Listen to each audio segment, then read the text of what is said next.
नमस्कार मित्रांनो, welcome to WCTC Buldhana. आता आपण बघूयात ट्रेझररला ज्या काही रिक्वेस्ट आलेल्या आहेत कॅशच्या, तो काउंटरला कशी कॅश सप्लाय करेल। ट्रेझररने आपण लॉग इन करू। त्यासाठी ट्रेझररने लॉग इन केल्यानंतर तुम्हाला असं त्याचा डॅशबोर्ड या ठिकाणी दिसायला लागेल।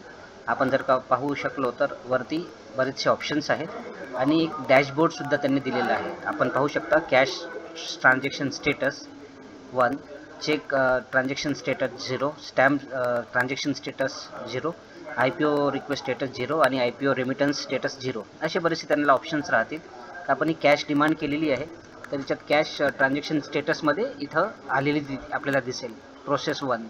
याला आपण क्लिक करायचं। याला क्लिक केल्यानंतर ज्या कोणत्या काउंटरनं ती आपल्याला मागवलेली आहे त्या काउंटरच्या डिटेल्स आपल्यासमोर दिसतील। आपण बघू शकता बुलढाणा HO किती वाजता टाकलेली आहे, ट्रान्झॅक्शनची डेट, ट्रान्झॅक्शनचा टाईप, रिक्वेस्ट आहे ती, अमाऊंट आणि कोण केलेली आहे। आपण पाहू शकता काउंटर नंबर 1 वरून जो कोणी काउंटर ऑपरेटर आहे त्याचं नाव त्या ठिकाणी आहे। त्यानंतर आता त्यांना ती द्यायची आहे, तर यांना प्रोसेसमध्ये ते जातील, प्रोसेस। आणि जेव्हाही आपण कॅश देऊ या पूर्ण IT 2.0च्या सिनेरिओमध्ये जेव्हाही आपण कॅश देत असू तेव्हा तुम्हाला ते डिनॉमिनेशन वाईज तुम्ही टाकावी असं या ठिकाणी अपेक्षित आहे। आता आपल्याला 51,000 रुपये टाकायचे आहेत, तर आपण या ठिकाणी टाकू शकतो। 510 नोटा आपण 100च्या टाकल्यात। याला सबमिट करायचं आहे। इथं टाकताना आपण पाहू शकाल इथे एक अमाऊंट आलेली आहे, टोटल अमाऊंट ही ती अमाऊंट आहे जी आपण डिनॉमिनेशन वाईज टाकलेली आहे, आणि ही वरची जी अमाऊंट आहे ही रिक्वेस्ट अमाऊंट आहे की जी काउंटरवरनं आलेली आहे। जेव्हा या दोन्ही मॅच होतील तेव्हाच ही जी आहे सबमिटचं बटन ॲक्टिव्ह होईल। आपण पाहू शकता इथे जर कमी सप्लाय जर का केल्या तर त्या केसमध्ये ते जे बटन आहे ते ॲक्टिव्ह व्हायला होणार नाही। याला आपण सबमिट करू शकतो।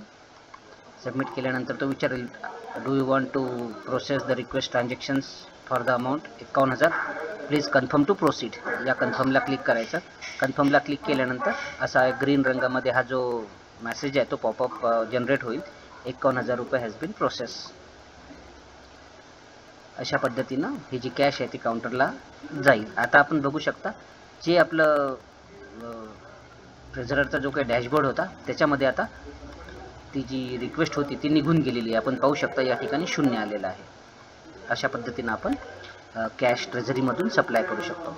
धन्यवाद।